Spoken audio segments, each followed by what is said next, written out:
বলিউড ভাইজান সালমান খান অভিনীত সিনেমা সিকেন্দার, যা আসন্ন রোজার ঈদে দেশ বিদেশের প্রেক্ষাগৃহে মুক্তি পাবে। তবে মজার বিষয় হলো, মুক্তির আগেই আর মুরুগাদোস পরিচালিত এই সিনেমাটি এরই মধ্যে 165 কোটি টাকা আয় করেছে।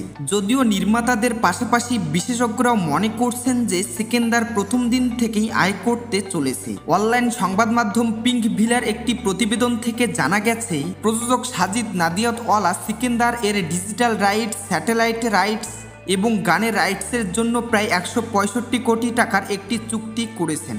গণমাধ্যমের প্রতিবেদন থেকে আরও জানা যায়, সিকেন্দার প্রেক্ষাগৃহে মুক্তির পর নেটফ্লিক্সে মুক্তি পেতে পারে, যে ছবির জন্য প্রায় 85 কোটি টাকার চুক্তি হয়েছে। তবে যদি ছবিটি বক্স অফিসে 350 কোটি টাকার বেশি আয় করে, তাহলে ওটিটিতে মুক্তির জন্য এই চুক্তি 100 কোটি টাকা পর্যন্ত বৃদ্ধি পেতে পারে।